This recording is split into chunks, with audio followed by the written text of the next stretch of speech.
Hey folks, what's up? Lex here, and today we're going to be taking a look at a wrestling tabletop game called Face to the Mat 5.0 edition. I've actually been looking into this game for quite a while now, at least a year, maybe a couple years, I forget how long, but I figured we're in quarantine, now is as good a time as ever to check this game out and see what it's all about.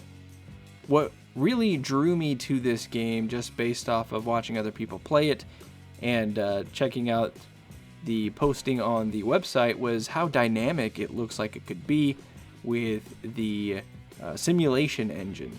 Essentially what you're doing here is you're booking a promotion and then letting it all play out, and it throws you curveballs and you just gotta roll with the punches. There's no real object to the game. It's not about making money. It's not about getting a certain amount of popularity or anything like that. It simply is a simulation thing that you just kind of play and watch it progress and all that kind of stuff. So let's take a look at the game. So what I bought was the base Face to the Mat 5.0 edition game and the 90s Legend Pack. The base game was $49 and the separate roster pack was $16, so $65 altogether. My order also came with a letter from the creator of the game thanking me for the purchase and giving me information for free resources on their website. On the front of the box you have a 90s wrestling poster design with some nice color. On the back you have some pictures of the game with a detailed blurb about Face to the Mat, along with some testimonials. Inside the box you get 2d6, one white and one black, and various board markers, the scenario booklet, an instruction booklet, out of the ring action card, the match play mat, the hotbox table, the fast action cards that determine what happens during a match, manager action cards, and a roster of 36 wrestlers. With previous versions of Face to the Mat, you'd have to write directly onto the wrestler card to change their TV or grudge grades, or use alternative methods like lamination or keeping track in a notebook. But with the 5.0 edition of the game, Play has given you what they call scratch cards, which put the TV and grudge grades on nondescript cards. Wear a card out, grab a new card. Run out of cards, just print some more for free on their website. I bought a bunch of Magic the Gathering cards at a yard sale about a year ago, and they came with a bunch of card sleeves, so I paired a wrestler card with a scratch card and put them upside down in these sleeves to keep them together. That way I can also quickly tell what their TV and grudge grades are without having to dig them out of the sleeve. To set your Fed up, you're going to have to determine who your top stars will be right out of the gate. The instructions recommend picking a handful of wrestlers to give high TV grades to, and then rolling a d6 to determine grudge grades. The rest of your roster should start with C TV grades and 0 grudge grades. Once you have your roster set, it's time to set up your first show. If you're using the match card sheets given to you in the box, you can either write your show out in advance or you can book on the fly. I recommend booking on the fly, as interviews can spawn matches that will happen later in the show, so having spots open for those surprise bouts is nice to have. Otherwise, you can just use a notebook to write out your shows. The show card page also has a spot for 6 celebrities in attendance. Now, celebrity results do come up more often than I'd personally like, so I only use celebrities for bigger shows, but that's completely up to you. First, we'll take a look at an interview segment. I've chosen this wrestler here, Ricky Rock, to host a show called Backstage VIP, and he'll have Sam Banner on as a guest. I've decided, based on all the abilities that he has, that Banner will be the top babyface in my promotion to start out. We put Banner in the favorite spot since he's the face, and we put Rock in the underdog space.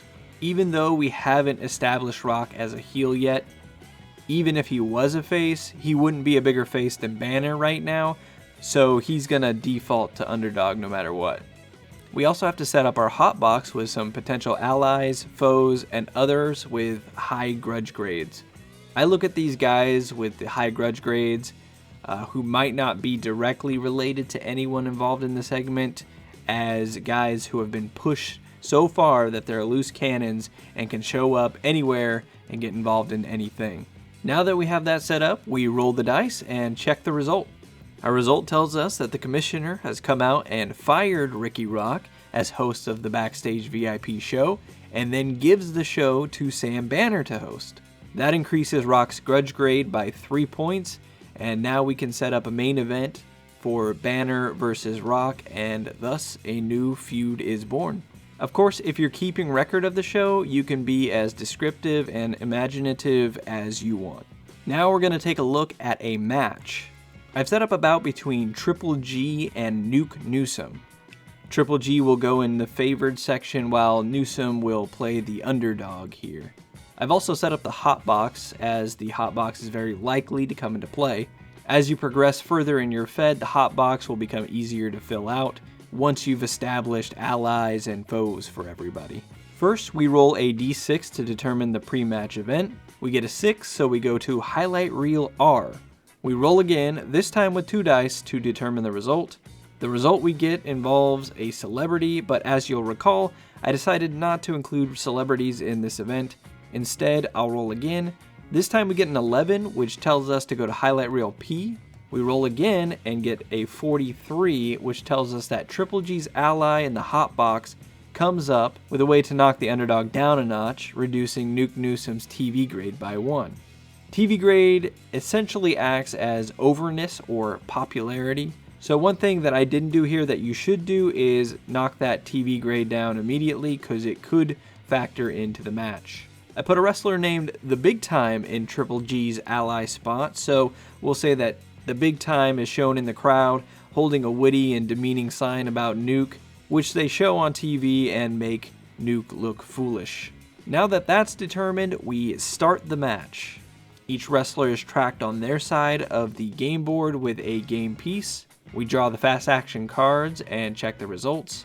We draw heavy, so we check each card to see if either wrestler has that trait, but neither do. So we move on and draw another card. The next card we draw is Agile, which both men have and can perform at any spot on the board, as you can see by the star by the name. So we have a tie. The tiebreaker first looks at who is trailing.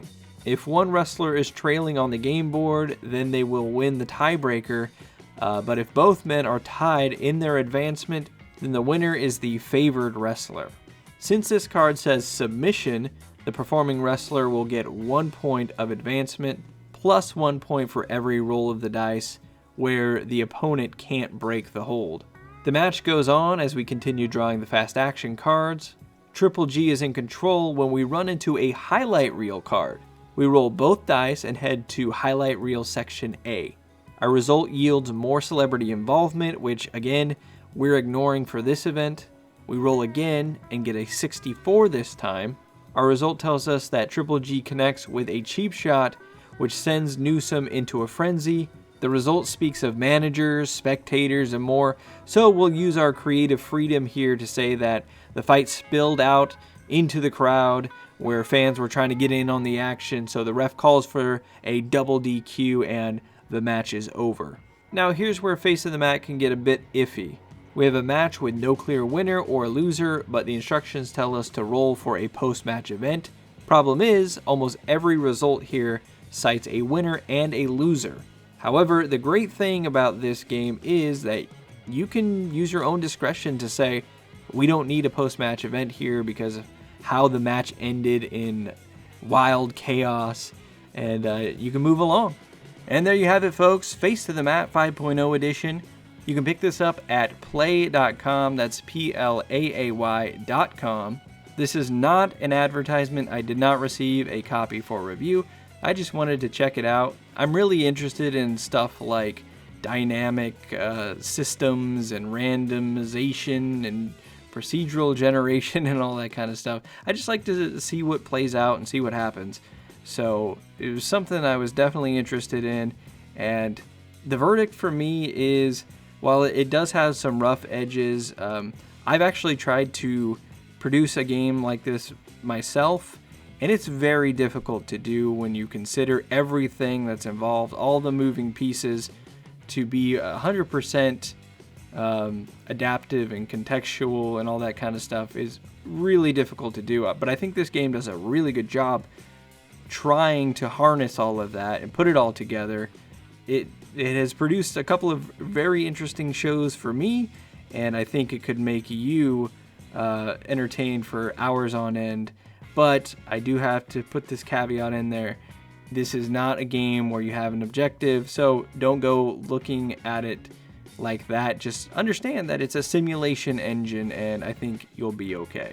That's going to do it for me. Thanks for watching, and let me know if you're interested in picking up the game, or if you've already picked up the game and played it. Let me know about your thoughts in the comments below. Until next time, this is Lex, signing off.